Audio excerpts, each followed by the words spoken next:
Hello, this is Lindsay Law with Youth Rising, a gathering place for families to talk about mental health.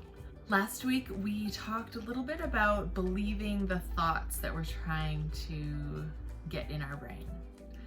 We also talked about how to get some repetition of those believable thoughts into our lives and into our minds. And I want to share one more way with you that I like to do that in my life. And it's using an app. And the app is called Think Up. I can input 3 thoughts with my own voice and then play them back with some nice relaxing music behind it. And it will just keep repeating those thoughts. And so sometimes, a few times a day, I will turn on my Think Up app and I will listen to those thoughts that I previously decided were going to be thoughts that were going to be really helpful for me that day or that week. And then when I come up with a new thought I want to embed in my brain, I can easily change the thoughts that I have stored in that app. So I highly recommend getting that on your phone. The paid version has lots more options, but I'm finding the free version is super helpful as well. So today I want to take some time to talk about looking at your thoughts in a different way. So a few weeks ago, I kicked my family out of the house, sent them camping, so that I could stay home and de-junk some areas in my house that were really starting to bug me. And it was a great opportunity to just pull everything out, look through the things that I have, decide if there are things I still want, and get things organized. And I had a daughter stay behind with me to help me make decisions. She's really good at telling me just to throw things out, so she can be a good voice there. And we took the time to look up a little bit about Marie Kondo. So I'm sure a lot of you have heard of her. She has a book called I think it's The Magic of Tidying Up. And I've booked it out of the library numerous times, never read it, but took the time to look up on the internet some of her ideas. And there's a few of her ideas that I really liked and applied as we did some of this de-junking. So now, as much as de-junking your house can actually be great for your mental health, for me, when I walk around and see clutter and junk, kind of sends a bit of a stress response in my body. But that's not what I'm going to talk about. What I'm going to talk about is how we can also do a similar thing with our minds. A process of cleaning up our minds, looking at the thoughts that are in there, deciding which ones we're keeping, which ones we're getting rid of, and then organizing. We're going to compare cleaning out a closet or cleaning out a room to cleaning out the thoughts in our mind, okay? How do you feel when you walk into a room with stuff all over the floor and maybe there's clothes on the ground? I feel cluttered. You feel cluttered? I guess that makes sense. Sometimes that can be how we feel about thoughts in our mind. If we have lots of thoughts running around from all over the place and they're not very organized, sometimes we can start to feel overwhelmed about all the thoughts in our head. Marie Kondo, and one of the things she tells you to do is take everything out and put it in a big pile. So let's say we were kind of trying to sort through all the shoes. We take all the shoes and we put all the shoes in a big pile on the floor. The other thing she says is it's gonna get worse before it gets better. When we're talking about doing this with our minds, what we do is we can't really put thoughts in a pile on the floor, can we? No, but what we can do is we can write our thoughts down on a piece of paper. So what I do every morning is I wake up and I think about what's in my head and I start writing them down on a piece of paper.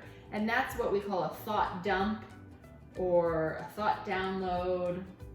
Some people call it a brain dump, and you just kind of get everything that's out of your head, your ideas, the thoughts you're having, maybe something you need to do that day, something you're worried about. You just get it all down on a piece of paper. And it's like taking a bunch of shoes and putting them in a pile, okay? Does that kind of make sense? So again, when we apply that to our thoughts and our mind, sometimes the thoughts coming out of our head are kind of messy. Sometimes they're like, whoa, I can't believe that's in my brain. And so it's kind of similar to this idea of it gets worse before it gets better.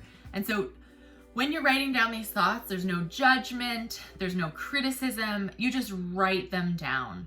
and get them out of your head, and don't worry about analyzing them, deciding if it's a circumstance or a thought, deciding if it's a good thought or a bad thought. Just get it all out, get it all down. So if we're trying to store a lot of thoughts and ideas in our head, it just kind of gets cluttered. And so I've seen this concept in many different areas, like in productivity and in stress relief. There's so many reasons to get these thoughts out of your brain and onto paper. So then the next thing we need to do is we need to sort through the big pile, right? So maybe if we were looking at shoes, maybe we'd sort it.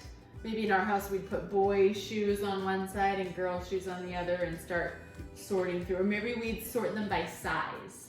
So when we sort our thoughts that we've put in a big pile on a piece of paper, sometimes what we do is we look at them and we're like, okay, is this a circumstance or a thought? Do you guys remember learning about the difference between a circumstance and a thought?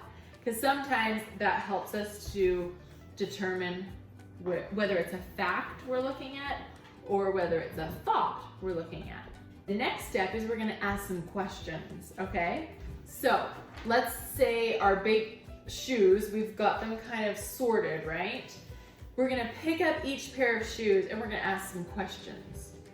Do these still fit? Is this a shoe that I want? Do I like these shoes? Are they useful? Do I use them still? And the other question that Marie Kondo talks about that I love is, does this spark joy? I mean, do you get excited about wearing those shoes? I love that question because it really gets to that emotion, right? What is the emotion you have attached to this item? You feel happy when you're wearing them? Those are some questions we can ask about all the shoes in the pile. Now let's say we're doing that about our thoughts.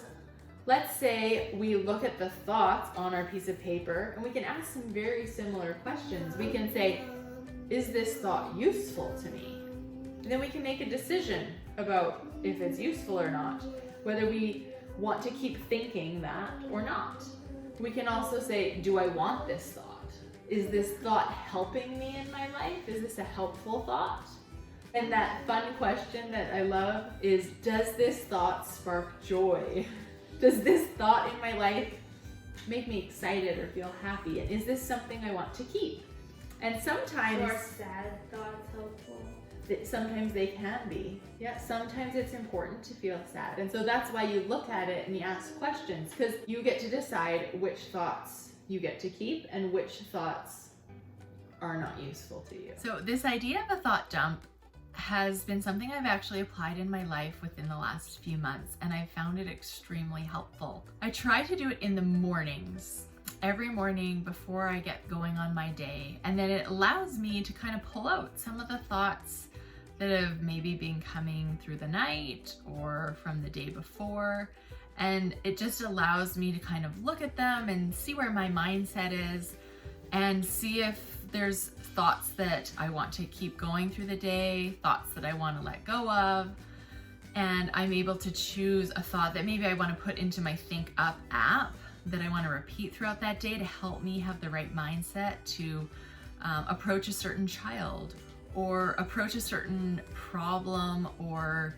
concern that I'm having in my life at that time.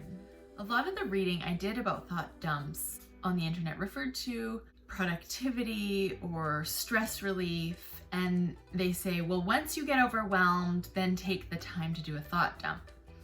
But I'm finding that doing it on a consistent basis every day helps to keep me from getting to that overwhelmed point. So there's different ways that people approach it, but I have really found that doing it on a daily basis is really beneficial. So the other debate or question out there is, where do you do your thought dump? Should you just like type it into your computer, maybe record it on your phone? I mean, there's so many different ways you can do it. From the reading I've done, most people recommend actually taking a pencil or a pen and a piece of paper and writing it and physically writing it. And as we know, physically writing things down gets another part of our brain working, which gets that prefrontal cortex going and allows us to really connect with those thoughts in another multi-sensory way. So actually physically writing them down with a pencil or pen is an awesome way to do it. So I just use the cheap little notebooks from Walmart, and in August, right before the school season starts, they usually sell them for 10 cents each. So you can pick up quite a few for a couple bucks. So consider doing a little bit of de-junking in your brain this week, and get a pen, get some paper, doesn't have to be fancy, and just start writing down some thoughts, write down some ideas. I find that my brain in the morning is very active and I have a lot of ideas. That's where my best ideas come, is right in the morning. And so that's another opportunity, is write down some of those ideas coming into your brain, and also the thoughts that are coming up for you about what's coming up for your day, what maybe happened yesterday, and just practice getting those thoughts onto paper and see what you can do with them. The other thing I want to mention is that sometimes I get all my thoughts onto paper and then I don't really necessarily do anything with it. Sometimes just the act of getting those thoughts out onto paper and getting them out of my brain is enough for me to just move forward with clarity. And sometimes there's a thought that I want to really look at and try and figure out why I'm having that thought, and look at it a bit closer and maybe choose an alternate thought, maybe a ladder thought. So hey friends, here I'm in my car sneaking in a video. I just wanted to share with you that this is a concept I've been trying to share with my children over the last few months, and I have yet to have a child get super excited about the idea. I have kids that don't love to write. I have kids that are resistant to the idea of exploring their thoughts, but I still think it's valuable to share with our children this idea, and I will continue to encourage my kids to try it, especially when they come to me with a concern where I feel like this would be helpful for them. So let me know how successful you guys are with it, and any ideas that you have that are helping you. Have a great day. Share my video, like and subscribe. So videoing myself is a new thing for me, but I just got this great tripod for my phone so that I have an easier time setting the phone up the way I want it, and also I can click the video to start and end. Anyway, hopefully I'll have some better angles and better stability for my videos. So How did it do that? Mom, yes, that is sometimes we don't clean our room. fun. Stand. What do you call those things? Oh, I just got this great